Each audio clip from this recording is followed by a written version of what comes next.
semuanya, selamat datang di sesi eksplorasi kita. Oke, kita langsung mulai aja ya. Hari ini kita bakal menyelami sebuah topik yang jujur aja mind-blowing banget.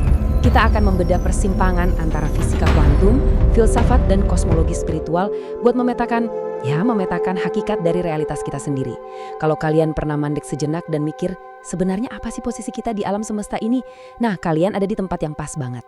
Coba pikirin pertanyaan super mendalam dari filsuf Gottfried Leibniz ini. Dia nanya, mengapa ada sesuatu daripada tidak ada apa-apa? Dalam banget kan? Pertanyaan ini bakal jadi jangkar kita. Ini bukan cuma teka-teki filsafat biasa loh, tapi ini benar-benar misteri paling absolut dari keberadaan kita. Nah, untuk ngerti soal eksistensi, kita harus lihat gimana kita ngalaminnya. Filsuf David Chalmers nyebut ini sebagai masalah sulit atau the hard problem. Gini, fisika emang jago banget memetakan setiap sinapsis di otak kita, tapi mereka nggak bisa ngejelasin qualia. Qualia itu gampangnya rasanya ngalamin sesuatu. Kenapa sih lampu kesadaran itu bisa menyala di dalam kepala kita? Sampai sekarang sains tradisional masih garu-garu kepala soal ini. Dan bagian ini nih yang benar-benar ngerubah cara pandang kita. Alih-alih ngelihat otak sebagai mesin pembuat kesadaran, materi yang kita bahas ini ngajuin ide lain. Gimana kalau otak itu sebenarnya cuma sebuah antena? Yap, antena. Jadi pas biologi kita nyentuh tingkat kerumitan tertentu, dia jadi bisa nangkep sinyal kesadaran dari sumber kosmis yang jauh lebih tinggi. Kita bukan penciptanya, teman-teman. Kita cuma penerima sinyalnya. Masuk ke bagian pertama kita, anomali eksistensi. Konsep otak sebagai antena tadi otomatis bikin kita mikir, terus gimana dong alam semesta fisik ini yang notabene jadi tempat uji coba buat antena kita bisa terbentuk dari awal? Jawabannya ada di konsep yang namanya asimetri baryon. Menurut fisika, momen Big Bang itu mestinya nyiptain materi dan antimateri dalam jumlah yang sama persis. Terus mereka bakal saling nabrak, hancur, dan balik lagi jadi ketiadaan sempurna. Tapi anehnya, ada sedikit banget sekitar 1/1 miliar materi yang sisa. Fraksi super kecil inilah yang membentuk kita dan semua yang ada di sekitar kita. Nggak nyangka kan? Poin krusialnya di sini adalah kesempurnaan atau simetri total itu ternyata nggak stabil sama sekali. Kita, bintang-bintang di langit, bumi yang kita injak, kita semua ini eksis gara-gara sebuah glitch atau kecacatan kosmik. Realitas yang kita jalani ini secara harfiah adalah anomali yang bocor dari ketiadaan. Gila kan? Oke, bagian kedua, memetakan 9 dimensi. Buat benar-benar paham soal glitch kosmik tadi, kita bakal pinjam kosmologi dari Matthias De Stefano. Ingat ya, di kerangka berpikir ini, dimensi itu bukan tempat fisik kayak planet yang bisa didatangin pakai roket. Bukan, dimensi di sini adalah mode sudut pandang dari kesadaran itu sendiri. Coba kita lihat petanya. Kita mulai dari dimensi 1. Ini ibarat kesadaran murni, sekedar aku ada. Terus kita lompat ke dimensi 3. Nah, ini wadah fisik kita sekarang, tempat kita beroperasi. Naik lagi ke dimensi 4 sampai 6. Ini jembatan energinya, wilayahnya para arsitek realitas. Dan puncaknya dimensi 7 sampai 9, ini adalah sumber tertinggi, Tuhan atau kesatuan total. Anggap aja kayak satu tubuh utuh yang benar-benar sadar akan setiap sel kecil di dalamnya. Terus gimana proses nyiptainnya? Gini, sebagian dari sumber di dimensi ke-9 itu pengen banget ngerasain dan ngalamin eksistensi dirinya sendiri. Jadi, dia meledak, membelah diri dengan kekuatan luar biasa, turun ngelewatin berbagai dimensi, bikin ruang, bikin waktu, sampai akhirnya memadat dan jadi realitas fisik 3 dimensi yang kita tinggali sekarang. Ini benar-benar perjalanan epik dari cahaya jadi materi. Lanjut ke bagian 3, arsitek kosmos. Pembelahan dari cahaya murni jadi materi padat tadi tuh nggak terjadi secara acak loh. Sekarang kita bakal ngulik kekuatan-kekuatan apa aja yang mendesain turunnya kesadaran ini. Di sini materi kita ngasih penjelasan yang cukup membumi. Archangel atau malaikat agung itu bukan makhluk bersayap kayak di cerita-cerita dongeng. Sama sekali bukan. Mereka itu sebenarnya adalah frekuensi dasar, suara, dan atribut dari kesatuan yang membentuk alam semesta kita. Kayak Uriel yang mewakili cahaya Tuhan, atau Rafael yang jadi obat Tuhan. Mereka ini pada dasarnya adalah pesan-pesan energi penggerak. Jadi, pas tokoh-tokoh spiritual seperti Yesus bilang kalimat ini, kita bisa ngelihat ini bukan sebagai klaim eksklusif. Sebaliknya, beliau lagi nunjukin ke kita cara buat narik atribut-atribut energetik Tuhan itu ke dalam diri kita sendiri. Kenapa? Karena frekuensi-frekuensi ini tuh nyata dan mereka beresonansi di dalam sekaligus di luar diri kita. Nah, ini ngejelasin dengan sangat cerdas gimana konsep kosmik ngelihat semuanya dengan netral. Sosok kayak Samael atau Lucifer gak dilihat pakai kacamata moralitas hitam putih. Alih-alih gitu, dia dilihat sebagai atribut dimensi ketujuh yang sadar kalau buat bisa mencipta, cahaya itu harus dipisah loh. Kegelapan itu mutlak dibutuhin buat mendesain dimensi keenam dan ngasih ruang buat kehidupan muncul. Coba kita tarik konsep tadi ke realitas fisik tata surya kita. Proses matahari meledak, kekacauan yang terjadi, planet-planet batu yang mendingin dan gelap. Semua kehancuran fisik itu adalah syarat wajib supaya bumi bisa nampung kehidupan. Bahkan gravitasi planet raksasa kayak Jupiter itu fungsinya buat ngelindungin kita dari kehancuran total akibat asteroid. Semuanya punya peran kosmisnya masing-masing. Masuk ke bagian 4, koalisi negentropi. Di tengah semua kekacauan dan batu yang mendingin tadi, tiba-tiba muncul kehidupan. Dan yang luar biasa, kehidupan ini ngelakuin hal yang benar-benar ngelawan arus kehancuran kosmis. Kalian mungkin pernah dengar fisikawan Erwin Schrödinger, dia ngenalin ide soal negentropi. Pada dasarnya, alam semesta ini punya default selalu menuju ke arah kekacauan dan pembusukan yang disebut entropi. Tapi kehidupan itu kebalikannya. Kehidupan secara aktif memakan keteraturan dari lingkungannya buat ngebangun struktur yang stabil dan ngelawan arus pembusukan tadi. Coba deh perhatiin eskalasi ini. Materi-materi mati berinteraksi dan bikin jaringan yang makin lama makin rumit. Sel bergabung ngebangun organisme, organisme ngebangun ekosistem, ekosistem ngebentuk biosfer. Sampai akhirnya, bumi itu sendiri bertindak kayak satu entitas raksasa yang sadar. Atau yang sering disebut hipotesis Gaia. Jadi kita ini bukan cuma numpang hidup di bumi ya, kita adalah bumi yang lagi ngalamin dirinya sendiri lewat kita. Menariknya lagi, fisikawan kayak Hugh Everett dan Wojciech Jurek ngasih semacam landasan ilmiah buat hal ini. Di level kuantum, realitas itu kan penuh sama probabilitas atau kemungkinan-kemungkinan. Nah, kesadaran kita ini bertindak layaknya navigator, ngelewatin waktu, terus-terusan milih cabang atau jalur realitas mana yang bakal dipadatkan jadi pengalaman nyata. Oke, sampailah kita di bagian akhir, loop kosmis yang tak terhingga.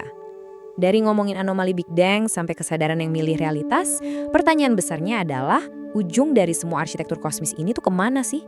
Jawabannya mungkin bakal ngebalik cara pikir kita selama ini.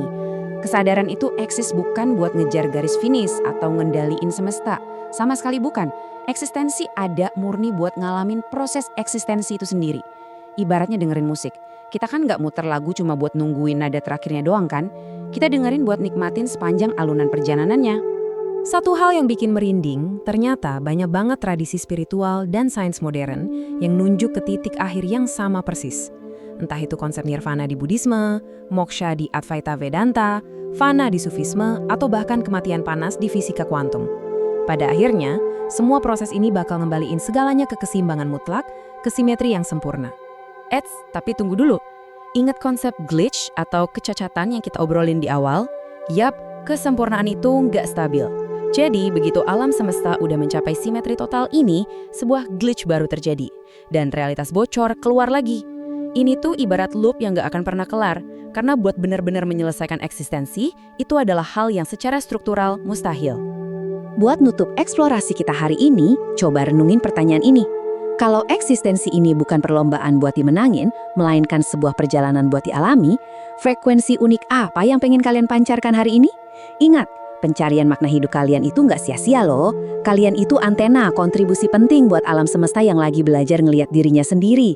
Terima kasih banget udah ngikutin pembahasan kali ini dan teruslah mengeksplorasi.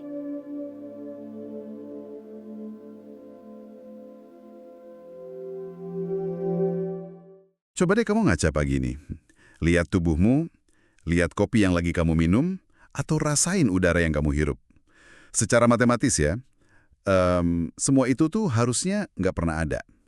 Iya, bener banget. Menurut hukum fisika dasar yang paling ketat, alam semesta ini harusnya kosong melompong, gelap total.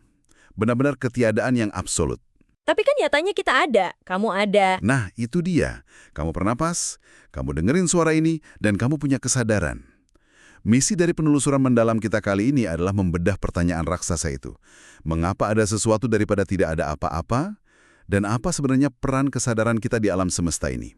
Kita udah ngumpulin banyak banget sumber nih, mulai dari fisika kuantum, teorinya Schrödinger, sampai konsep 9 dimensi kesadaran dari Matthias De Stefano. Ini, pertanyaan dasar ini, filsuf Gottfried Leibniz merumuskannya dengan sangat elegan berabad-abad lalu. Mengapa ada sesuatu daripada ketiadaan? Oke, mari kita bedah ini. Kalau kita tarik mundur ke detik-detik pertama setelah Big Bang, pertanyaan Leibniz itu berubah jadi anomali matematika yang, ya, mengerikan sih menurutku. Mengerikan karena emang secara logika harusnya realitas kita batal terjadi. Gini, hukum fisika partikel itu menuntut keseimbangan yang absolut. Waktu ledakan energi raksasa itu mendingin dan berubah jadi materi, prosesnya harus menghasilkan materi dan antimateri dalam jumlah yang sama persis. Kayak cermin gitu ya. Betul. Untuk setiap satu elektron yang tercipta harus ada satu positron. Untuk satu proton wajib ada antiproton. Dan masalahnya, kalau materi ketemu sama antimateri, Energi murni. Jadi kalau Big Bang itu patuh 100% sama aturan kesimetrian, alam semesta harusnya balik lagi jadi vakum. Nggak ada bintang, nggak ada galaksi, apalagi kehidupan. tapi kan kita ada di sini sekarang. Nah, itu misteri terbesarnya. Fisikawan nyebut ini sebagai asimetri baryon. Entah gimana ceritanya, pas awal mula itu ada kelebihan materi, sangat kecil. Untuk setiap 1 miliar bagian antimateri, ada 1 miliar satu bagian materi. Wow, jadi cuma lebih 1 partikel dari semiliar. Iya, cuma 1 per miliar. Gila. Coba bayangin alam semesta itu ibarat sebuah cermin hitam obsidian yang mulus banget. Tanpa cacat, diam, sempurna. Tiba-tiba, ada 1 retakan sekecil helai rambut di sudut cermin itu. Retakan yang super mikroskopis itu, partikel sisa yang nggak punya pasangan buat saling menghancurkan itu, ya itulah eksistensi kita.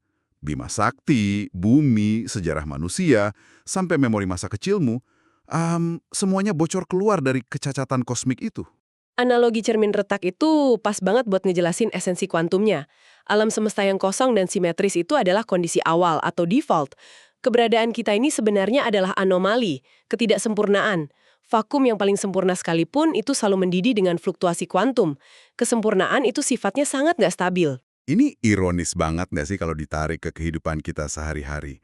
Realitas kita lahir dari sebuah kecacatan, tapi kamu, aku, dan hampir semua orang di bumi ini terus-terusan ngejar kesempurnaan. Tubuh yang sempurna, karir tanpa cacat. Apakah pencarian kita akan kesempurnaan ini justru ngelawan hukum fundamental alam semesta? Secara kosmologi, mengejar kesempurnaan absolut itu harfiahnya sama dengan mengejar ketiadaan. Hah? Gimana maksudnya? Kesempurnaan sejati itu kan simetri total. Kalau semuanya simetris dan seimbang sempurna, nggak ada ruang buat perbedaan. Nggak ada individualitas, dan pastinya nggak ada kehidupan. Kehidupan itu butuh gesekan. Kehidupan itu merayakan ketidakseimbangan, karena cuma di dalam ketidaksempurnaan itulah waktu dan pengalaman bisa berjalan. Oke, ini mulai dalam nih. Kalau realitas materi kita ini pada dasarnya adalah semacam glitch atau anomali kosmis, pertanyaan selanjutnya jauh lebih berat. Gimana ceritanya kumpulan materi hasil anomali bisa sadar kalau dia itu anomali? Gimana materi mati bisa bangun dan mikir? Iya, di sini kita nabrak dinding tebal yang sering disebut sama filsuf David Chalmers sebagai hard problem of consciousness, masalah sulit kesadaran. Dan ini bikin ilmuwan frustrasi banget. Sains tuh gampang banget mecahin apa yang Chalmers sebut masalah mudah. Sains bisa ngelacak persis gimana foton cahaya mantul dari apel merah. Masuk ke mata kita? Iya, masuk ke retina, diubah jadi sinyal listrik, terus jalan lewat saraf ke otak visual. Mekanismenya jelas. Tapi neuroscience tetap nggak bisa ngejelasin kenapa proses mekanis itu ngasilin pengalaman ngelihat warna merah kan? Kenapa ada rasanya? Atau yang disebut qualia itu. Kenapa harus ada rasa manis waktu molekul gula nyentuh lidah kamu? Kenapa mesin biologis yang asalnya dari materi mati ini tiba-tiba punya semacam lampu kesadaran di dalamnya? Nah, pergeseran paradigma paling radikal dari sumber yang kita bahas ini adalah sains mungkin gak akan pernah nemuin kesadaran di dalam otak karena mereka salah nanya. Tunggu. Maksudnya otak kita nggak memproduksi kesadaran? Betul, otak biologis kita nggak pernah merakit kesadaran. Otak itu lebih berfungsi sebagai antena penerima, bukan pabrik. Wow, jadi kayak transducer gitu? Persis. Ketika sel-sel berevolusi dan saraf kita mencapai kompleksitas pola yang stabil, materi itu berhenti cuma jadi daging biasa, struktur saraf itu berubah jadi alat yang bisa nangkep sinyal kesadaran dari dimensi sumber buat dimasukin ke realitas fisik 3 dimensi kita. Nah, disinilah ini menjadi sangat menarik. Otakmu tuh ibarat radio FM. Kotak plastik radio di meja kamu itu kan nggak nyiptain musiknya. Musiknya udah ada mengudara di mana-mana. Radio cuma alat yang punya struktur pas buat nangkep frekuensi itu. Analogi yang bagus. Sinyal kesadaran ini tuh arus fundamental semesta. Sama nyatanya kayak gravitasi. Bumi menyadari dirinya sendiri lewat makhluk hidup. Lewat jaringan saraf manusia dan hewan. Ini sejalan banget sama hipotesis Gaia. Oke, tapi aku mau ngasih dorongan balik nih. Kalau kita hubungin sama interpretasi banyak dunia atau mini worlds dari Hugh Everett di fisika kuantum, Wah, oke. Gimana tuh? Everett kan bilang, hukum fisika itu deterministik. Setiap ada pilihan kuantum, alam semesta pecah jadi realitas paralel. Kalau tubuhku gerak otomatis ngikutin kalkulasi fisika di berbagai cabang realitas, buat apa antena kesadaran ini ada? Buat apa ada rasa subjektif? Apa kesadaran kita cuma numpang lewat doang?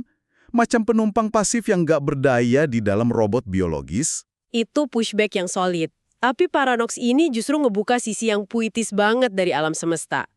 Kalau fisika jalan sendiri pakai hukum matematika, maka kesadaran emang nggak hadir buat ngekontrol hal-hal kausal atau mekanis. Motif utamanya itu bukan kontrol, tapi estetis. Estetis. Kayak seni. Iya. Motif kesadaran menyusup ke probabilitas kuantum itu semata-mata buat ngerasain. Buat ngerasain gimana rasanya ada di realitas itu.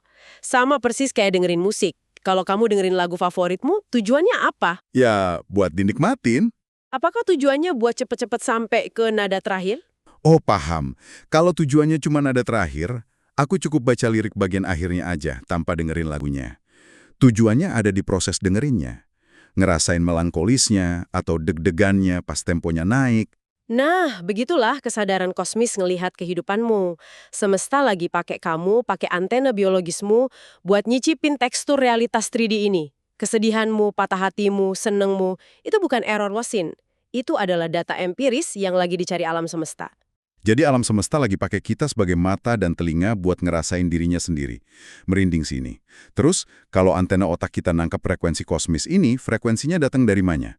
Di materi Matthias De Stefano, ada konsep arsitektur 9 dimensi kesadaran. Dan sebelum kita bahas lebih jauh, kita harus lurusin ini. Dimensi itu bukan tempat ya. Tolong digarisbawahi itu. Dimensi itu bukan tempat. Sering banget orang, karena kebanyakan nonton sci-fi, mikir dimensi kelima atau ketujuh itu planet lain yang isinya alien. Yang bisa didatengin pakai pesawat ruang angkasa gitu. Nah, iya. Padahal dimensi itu adalah cara pandang kesadaran, tingkatan persepsi. Kayak dimensi pertama, itu kan kesadaran murni. Cuma persepsi, aku ada. Nggak ada ruang, nggak ada waktu. Terus naik ke 2D, ada dualisme, polaritas. Sampai di 3D, itu realitas fisik kita sekarang. Tempat kita ada ruang buat gerak. Dan kalau kita lompat langsung ke ujungnya, ke pusatnya, ada dimensi ke-9. Ini adalah sumber. Sering disebut Tuhan dalam berbagai tradisi. Di 9D ini, semua ruang dan waktu, setiap sel di alam semesta dari awal sampai akhir zaman, itu diketahui secara total. Kesatuan mutlak. Tapi biar 9D yang mutlak ini bisa nyambung ke dunia fisik kita yang terpisah-pisah di 3D, ada perantaranya kan, di dimensi ke-7. Dan di sumber ini dijelaskan bahwa frekuensi 7D ini sering dipersonifikasikan dalam sejarah kita sebagai arkanjel atau malaikat agung. Betul, dan ini beda sama gambaran manusia bersayap ya. Arkanjel itu secara harfiah adalah atribut atau frekuensi penciptaan dari sang pencipta itu sendiri. Contohnya gimana tuh frekuensi atribut? Misalnya nama Uriel, akar katanya dari Ur, artinya cahaya Tuhan. Atau Raphael, itu frekuensi pengobatan kosmis. Mereka adalah spektrum cahaya kesadaran yang terpisah dari kesatuan. Persis kayak prisma, memecah cahaya putih jadi warna pelangi. Oke, ini nimbulin pertanyaan kritis nih. Khususnya buat kamu yang mungkin pernah punya pengalaman spiritual yang kuat. Entah meditasi dalam, atau minum ayahuasca di pedalaman, terus kamu berhadapan sama entitas-entitas cahaya ini. Berdasarkan struktur kosmis ini, entitas itu asalnya dari dalam otak kita sendiri, proyeksikah, atau mereka emang eksis di luar sana sebagai arsitek alam semesta? Pertanyaan yang bagus. ketika kita pakai logika 3D kita, otak kita tuh maksa buat misahin semuanya. Ini di dalamku, itu di luarku. Tapi di alam semesta, khususnya mulai dimensi keempat ke atas, pertanyaannya bukan ini atau itu. Jawabannya adalah keduanya. Keduanya barengan. Gimana bisa sesuatu ada murni di dalam kepalaku, tapi juga eksis sebagai arsitektur mandiri penyusun alam semesta? Bayangin samudra raksasa. Kamu adalah satu tetes air di samudra itu. Sebagai tetesan, kamu eksis di dalam samudra. Tapi secara kimiawi, seluruh komposisi samudra itu terkandung utuh di dalam tetesanmu. Entitas atau frekuensi spiritual itu ada di dalam DNA kita. Tapi di saat yang sama, mereka memproyeksikan kosmos di luar sana. Dan ngomong-ngomong soal proyeksi dan arsitektur alam semesta, mari kita bahas sisi gelapnya. Karena ini penting banget. Sumber kita secara objektif ngebahas soal peran kehancuran. Di dimensi ketujuh itu, nggak cuma ada cahaya pelangi kan, ada juga atribut kegelapan, pembawa entropi atau kekacauan. Ya, entitas yang sering diidentifikasikan sebagai Samael atau Lucifer, pembawa cahaya. Tunggu, mari kita bongkar ini dengan hati-hati. Kita ngelihat ini murni dari kacamata kosmologi ya, tanpa memihak pandangan teologi atau agama manapun.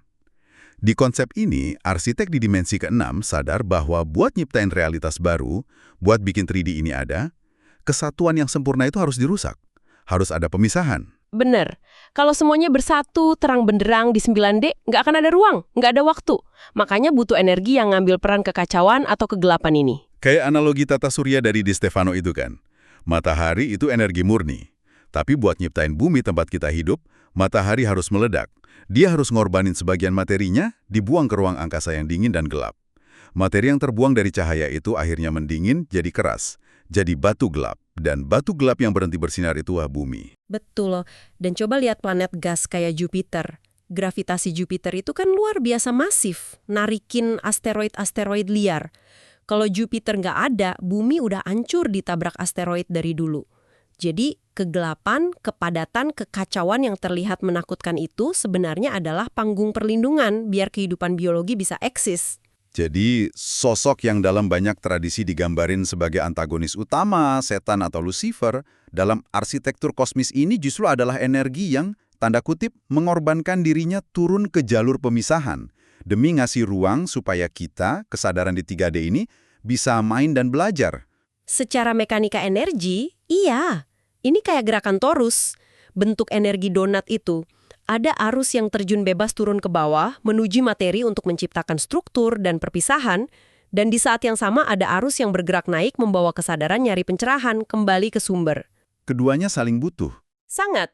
Tanpa jalur turun yang gelap itu, kesadaran nggak punya kanvas buat melukis pengalamannya. Oke, lalu kemana arah semua pertunjukan ini? Kalau energi terus muter, tujuan akhir kehidupan kita apa? Di sini kita masuk ke konsep fisika yang luar biasa dari Erwin Schrödinger soal negentropi. Nah, ini nyatuin semuanya. Alam semesta kita ini kan secara default dikuasai entropi. Hukum alam berbunyi bahwa segalanya akan membusuk, hancur, dan kembali ke kekacauan.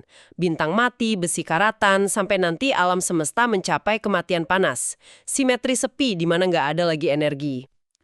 Kiamat kosmik lah ya.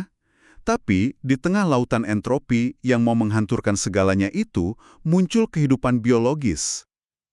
Schrödinger bilang, kehidupan itu secara aktif memakan negentropi. Entropi negatif. Kita ini secara aktif nyegot keteraturan. Betul. Kesadaran itu bukan kebetulan yang pasif. Kita ini pemberontak. Sel tunggal gabung jadi organ. Organ gabung jadi organisme, kayak tubuhmu. Manusia gabung jadi masyarakat. Kehidupan ngelawan kekacauan dengan ngebangun kompleksitas. Ini adalah koalisi negentropi kosmik. Kesadaran berkumpul buat nyari jalan pulang ke kesempurnaan, buat kembali ke dimensi 9D tadi. Dan ini luar biasa paralel sama konsep kuno kayak nirvana di Buddha atau moksha di Advaita Vedanta. Tujuannya adalah ngelepas ilusi perpisahan dan melebur kembali ke sumber absolut. Tapi awas, disinilah letak twist terbesarnya. Kalau koalisi negentropi ini berhasil dan semua kehidupan sukses kembali jadi kesatuan 9D yang sempurna, coba ingat lagi apa yang kita bahas di awal banget soal kesempurnaan. Astaga, Ketidakadaan absolut itu nggak stabil. Tepat. Begitu simetri sempurna tercapai, begitu kita semua kembali ke nirvana absolut itu, kondisinya jadi nggak stabil lagi, anomali baru akan pecah. Big Bang baru meledak lagi. Loop kosmik ini ngulang dirinya sendiri. Jadi alam semesta ini tuh kayak kotak Lego yang sempurna. Sumber punya kotak Lego yang tersusun rapi jadi satu kubus raksasa. Tapi kan bosen ya jadi kubus diam gitu aja. Makanya kubusnya dihancurin. Kepingannya dilempar ke seluruh ruang waktu jadi galaksi, planet, dan molekul tubuh kita. Supaya apa?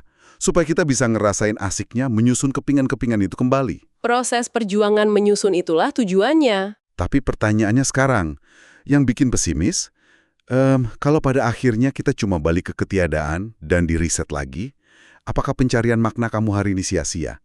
Kamu bangun pagi, kerja keras, berjuang lewatin masalah hidup, apa itu cuma lari di atas treadmill semesta yang ujung-ujungnya hancur lagi? Nggak sama sekali. Fisika punya jawaban soal ini lewat konsep quantum Darwinism. Gimana tuh?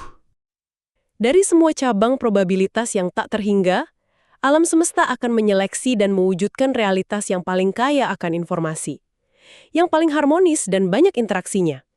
Jadi, perjuanganmu itu penting. Kamu lagi nyiptain data yang paling berharga buat semesta. Perjuangan itu sendiri adalah tujuannya. Karena kita adalah mata dan telinga semesta yang lagi belajar ngeliat dirinya sendiri.